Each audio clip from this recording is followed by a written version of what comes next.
warahmatullahi wabarakatuh. Kami dari kelompok 5 akan mempresentasikan tentang upaya transformasi konsep jarimah kisas diat pada hukum positif melalui RUU KUHP. Materi pertama akan dibacakan oleh teman saya. Oke, baik. Di sini saya akan menjelaskan tentang penerimaan hukum Islam di Indonesia. Seperti telah dijelaskan sebelumnya, hukum Islam telah menjadi bagian yang tidak terpisahkan dari kehidupan sehari-hari. Umat Muslim itu tandanya bahwa hukum Islam sangat penting dalam kehidupan kita. Dan hukum Islam telah diterima dalam beberapa kodifikasi hukum positif di Indonesia. Dan dapat dilihat melalui teori eksistensi yang terbagi menjadi 4. Yang pertama, hukum Islam sebagai bagian integral dari hukum nasional. Hukum Islam itu sendiri diadopsi dalam peraturan perundang-undangan nasional seperti dalam Undang-Undang Nomor 1 Tahun 1974 tentang perkawinan. Dalam undang-undang ini, hukum Islam digunakan sebagai dasar bagi perkawinan umat Islam yang menyatakan bahwa pernikahan harus dilakukan sesuai dengan hukum agama masing-masing. Penerapan ini menunjukkan bahwa hukum Islam telah diakui dalam sistem hukum nasional Indonesia. Dan yang kedua, hukum Islam sebagai hukum yang berdiri sendiri. Dengan kekuatan hukum nasional, contohnya adalah Undang-Undang Nomor 44 Tahun 1999 tentang keistimewaan Provinsi Daerah Istimewa Aceh yang memberikan kewenangan kepada Aceh untuk menerapkan hukum Islam dalam berbagai aspek. Di Aceh, hukum Islam tidak hanya berlaku dalam ranah perdata, tetapi juga mencakup hukum pidana Islam tertentu menunjukkan pengakuan hukum Islam secara lebih luas dalam wilayah khusus. Yang ketiga, dilihat dari norma Islam berfungsi sebagai penyaring bahan-bahan hukum nasional Indonesia. Hal tersebut dapat dilihat juga dalam Undang-Undang Nomor 1 Tahun 1974 tentang perkawinan. Dalam undang-undang tersebut, hukum Islam berfungsi sebagai penyaring hukum perkawinan yang berlaku.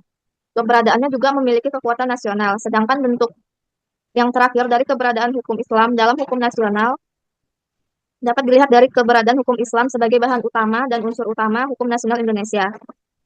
Yang telah dijabarkan di atas, terlihat ketimpangan keberlakuan hukum perdata Islam dengan hukum pidana Islam. Dari 4 bentuk yang ada, hukum pidana Islam hanya hadir sebagai hukum yang diakui keberadaannya di hukum nasional namun hanya berlaku bagi wilayah tertentu. Sedangkan keberadaan hukum perdata Islam dalam hukum nasional, selain berlaku secara nasional, juga cenderung lebih memasyarakat dibandingkan dengan hukum pidana. Selanjutnya akan dijelaskan oleh teman saya. Suaranya, Riz.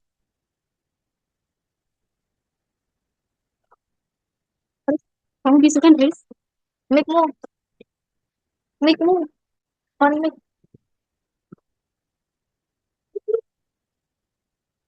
on mic.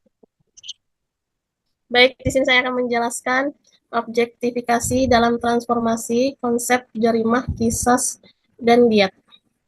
Objektifikasi adalah proses penyesuaian konsep hukum Islam agar dapat diterima dalam sistem hukum yang lebih luas, termasuk di masyarakat yang majemuk dalam konteks jarimah, kisas, diat. Objektifikasi bertujuan agar konsep hukuman dalam Islam tidak hanya dipandang sebagai aturan agama, tetapi juga sebagai bagian dari hukum yang bersifat universal dan dapat diterapkan dalam hukum nasional.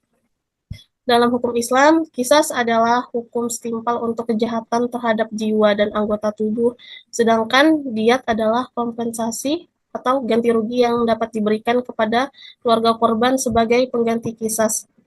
Namun, hukum nasional Indonesia saat ini belum menerapkan konsep diat dan masih menggunakan sistem pidana yang diwarisi dari hukum kolonial Belanda. Oleh karena itu, ada gagasan untuk mengadopsi beberapa nilai dari kisas diat melalui proses objektifikasi. Contoh objektifikasi dalam hukum nasional, kisas adalah pembalasan setimpal, hukuman penjara atau hukuman mati dalam Islam, pembunuhan sengaja dihukum dengan kisas, yaitu hukuman mati, kecuali jika keluarga korban memaafkan dan menggantinya dengan diat. Dalam KUHP pasal 340, pembunuhan berencana diancam dengan hukuman mati, penjara seumur hidup atau penjara maksimal 20 tahun. Konsep ini menunjukkan bahwa kisas telah diadaptasi dalam hukum nasional dengan bentuk yang lebih fleksibel melalui sistem peradilan. Diat adalah ganti rugi, jaminan hidup bagi keluarga korban dalam Islam. Keluarga korban bisa memilih menerima diat sebagai kompensasi dan pelaku. Dalam hukum nasional, belum ada sistem diat, tetapi bagi alternatif bisa diterapkan konsep jaminan hidup bagi keluarga korban, di mana pelaku diwajibkan membayar biaya hidup keluarga korban dalam jangka waktu tertentu berdasarkan putusan pengadilan. Penganiayaan berat, hukuman penjara dan ganti rugi dalam hukum Islam. Penganiayaan berat bisa dihukum dengan kisas hukuman setimpal. Misalnya patah kaki dibalas dengan patah kaki atau diat. Dalam KUHP, penganiayaan berat dihukum dengan pidana penjara misalnya 1 sampai 12 tahun tergantung tingkat keparahannya. Lalu sebagai bentuk objektifikasi bisa diterapkan denda atau ganti rugi kepada korban selain hukuman penjara agar ada unsur kejadian bagi korban. Eh, Contoh kisah yaitu seperti jika membunuh seseorang maka pelaku harus dibunuh. Sedangkan contoh dari diat itu ketika pelaku membunuh seseorang lalu keluarga bisa meminta dengan ganti rugi seperti itu. Terima kasih. Lalu akan dilanjutkan oleh teman saya.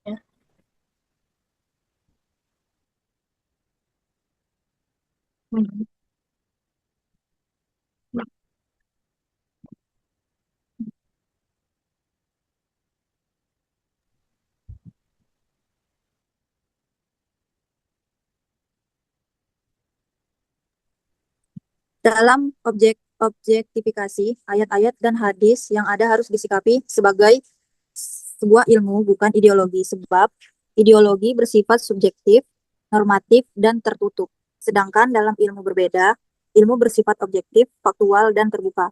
Dalam tulisan ini, jarimah, kisas diat, jika dilihat sebagai ideologi, jarimah akan bersifat subjektif dalam arti jarimah ini hanya didasarkan pada dendam pihak keluarga korban terhadap pelaku tindak pidana. Tetapi apabila dilihat sebagai ilmu jarimah, ini akan menjadi objektif karena jarimah ini dipergunakan untuk melindungi pertumpahan darah dan memelihara jiwa pada umumnya. Karena dengan adanya jarimah kisas diat, yang akan terjaga adalah dua nyawa sekaligus, yaitu nyawa korban dan nyawa pelaku kejahatan.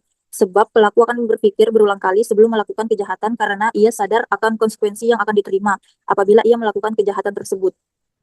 Setelah menjabarkan langkah-langkah objektifikasi, maka langkah yang harus dilakukan selanjutnya adalah menginventarisir konsep-konsep apa saja dari jarimah yang dapat ditransformasikan pada hukum nasional. Terdapat dua jenis jarimah, yaitu satu, jarimah kisas yang dilaksanakan dengan menjatuhkan hukuman mati. Kisas jenis ini dapat diterapkan pada pembunuhan sengaja. Yang kedua, jenis jarimah kisas yang kedua adalah penjatuhan hukuman yang sama seperti akibat yang ditimbulkan dari perbuatan pidana.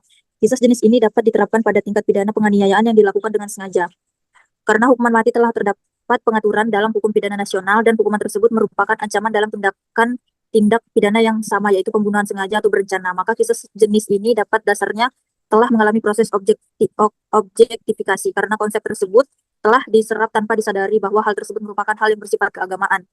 Sedangkan dalam kisah jenis kedua, sampai saat ini belum dilakukan upaya objektifikasi terhadap kisah jenis ini. Dalam praktik mungkin kisah jenis ini akan sulit untuk diobjektifikasikan sebab sulit menentukan batasan sejauh mana hukuman yang sama dengan akibat perbuatan pidana yang telah terjadi. Dalam penulisan ini, upaya objektifikasi telah dititik beratkan pada jarimah diat. Seperti telah disebutkan sebelumnya, jarimah diat relatif belum dikenal dan belum ada pendanaan dalam hukum pidana yang berlaku di Indonesia. Apabila dilakukan objektifikasi terhadap jarimah diat, maka harus ditetapkan disadari bahwa dengan pemberian diat atau ganti rugi, maka harus menimbulkan manfaat yang baik bagi kedua belah pihak, baik pihak korban dan pihak pelaku. Jarimah diat dapat dijatuhkan melalui putusan pengadilan atas pertimbangan korban dan atau keluarganya. Besarnya ganti rugi yang diberikan tergantung dari jenis kerugian yang dihasilkan dari tindak pidana tersebut. Sebagai contoh dalam pembunuhan, apabila keluarga korban menginginkannya, maka jarimah diat dapat diberikan sebagai hukuman. Apabila dalam sebuah pembunuhan korban merupakan kepala keluarga atau penopang ekonomi dari keluarganya, maka ketika ia terbunuh, keluarga melalui pengadilan dapat menuntut pemberian diat, yaitu pemberian biaya hidup atau setidaknya biaya sekolah, sampai anak terakhir menyelesaikan jenjang pendidikan tertentu, diukur dari kemampuan korban apabila ia masih hidup. Contoh lain dapat dilihat dari tindak pidana penganiayaan. Apabila korban dan penganiayaan mengalami cacat permanen akibat penganiayaan yang dilakukan oleh seseorang dan cacat tersebut menghambatnya mencari nafkah untuk menghidupi dirinya dan keluarganya, maka melalui putusan pengadilan, pelaku penganiayaan dapat dijatuhi hukuman diat. Besarnya diat yang diberikan diukur oleh hakim sebagai penopang kehidupan korban untuk mengganti kerugian yang ada, sama seperti diat yang dilakukan terhadap pembunuhan. Dalam jarimah diat yang diberikan akan memberikan kemaslahatan bagi kedua belah pihak dengan memberikan kesempatan pelaku bertanggung jawab dan bertobat, sedangkan korban dan keluarganya tetap terjamin dengan ganti rugi yang ditetapkan. Ketika konsep jarimah telah diobjektifikasikan, maka perlu dilakukan upaya penyertaan konsep yang telah diobjektifikasikan tersebut dalam sebuah proses proses legislasi karena pembunuhan dan penganiayaan pengaturannya berbeda dalam KUHP. Maka dalam upaya perubahan KUHP, konsep yang telah diobjektifikasikan tersebut perlu dimasukkan dalam RUU KUHP yang akan dibahas. Berikut ini usulan penuangan konsep jarimah diat dalam RUU KUHP. Yang pertama ada transformasi konsep jarimah kisas diat dalam RUU KUHP perlu diawali dengan menambah jenis pidana ganti rugi yang berbeda dengan denda. Dalam RUU KUHP terdapat dua jenis sanksi pidana, yaitu pidana pokok dan pidana tambahan. Pidana yang termasuk pidana pokok adalah pidana penjara, pidana tutupan, pidana pengawasan, pidana denda, dan pidana kerja sosial. Sedangkan yang termasuk dalam pidana tambahan adalah pencabutan hak-hak tertentu, perampasan barang-barang tertentu dan tagihan, pengumuman putusan hakim, pembayaran ganti rugi, dan pemenuhan kewajiban adat. Dalam upaya transformasi konsep jarimah harus melakukan reformulasi pidana pokok, yaitu menempatkan pidana pembayaran ganti rugi sebagai salah satu pidana pokok yang dapat berdiri sendiri sebagai ancaman pidana. Yang kedua, dalam tindak pidana terhadap nyawa perlu diatur terlebih dahulu apakah pidana mati tetap menjadi ancaman bagi tindak pidana pembunuhan berdasarkan RUU KUHP. Pidana mati tetap menjadi ancaman pidana bagi pembunuh berencana, namun ancaman hukum mati tersebut merupakan pidana mati bersyarat yang dapat berkurang menjadi hukuman seumur hidup dengan syarat-syarat tertentu. Yang ketiga, kemudian setelah mengatur mengenai hukuman mati sebagai bentuk objektifikasi konsep kisas, maka perlu diatur mengenai pidana ganti rugi sebagai bentuk objektifikasi konsep jarimah diat. Jarimah diat dapat ditransformasikan dalam bentuk ganti rugi, besarnya ditentukan oleh hakim melalui putusan pengadilan dan berdasarkan kerugian yang ditimbulkan oleh tindak pidana yang telah dilakukan. Dalam diat dibutuhkan partisipasi semua pihak, yaitu korban atau keluarganya, pelaku yang ditengahi oleh negara. Dalam hal ini diwakili oleh pengadilan dalam penentuan besarnya ganti rugi yang dijatuhkan. Ketika Indonesia memutuskan untuk merumuskan konsep yang ada dalam jarimah kisas diat ke dalam peraturan perundang-undangan yang berlaku di Indonesia, maka akan terdapat konsekuensi yang harus yang dilakukan oleh pemerintah. Konsekuensi tersebut antara lain memberikan penyuluhan terhadap para hakim di setiap tingkatan pengadilan berkaitan konsep jarimah kisas diat dan tujuan mengapa pidana tersebut merupakan pilihan serta alternatif dari pidana pokok lain yang berlaku selama ini. Selanjutnya akan dibacakan oleh teman saya. Baik, di sini saya akan menjelaskan kesimpulannya. Jadi, transformasi konsep jarimah kisas diat pada hukum positif di Indonesia dapat dilakukan dengan menggunakan teori objektifikasi. Melalui teori tersebut, nilai-nilai yang terkandung dalam hukum pidana Islam diupayakan dapat dituangkan dalam hukum pidana positif yang berlaku di Indonesia. Upaya transformasi ini mungkin bukan merupakan pekerjaan yang mudah dan cepat, namun tetap mungkin untuk dilakukan selama mendapatkan persetujuan semua pihak yang menjadi bagian dari masyarakat Indonesia. Sebelum mencari persetujuan dari pihak lain, umat Muslim di Indonesia harus melakukan konsolidasi yang solid dan sistematis di antara Muslim sendiri, dengan sebuah agenda yaitu pengusungan nilai hukum pidana Islam dalam hukum nasional. Jadi, sederhananya itu, transformasi konsep jarimah kisas diat ke dalam hukum positif Indonesia dapat dilakukan melalui teori objektifikasi, yaitu dengan mengadaptasi nilai-nilai hukum pidana Islam ke dalam hukum nasional. Proses ini tidak mudah dan memerlukan waktu, tetapi tetap memungkinkan jika mendapat persetujuan dari seluruh elemen masyarakat. Sebelum itu, umat Muslim di Indonesia perlu bersatu dan menyusun strategi bersama untuk memperjuangkan penerapan nilai-nilai hukum pidana Islam dalam sistem hukum nasional. Sekian dari saya, terima kasih. Sudah.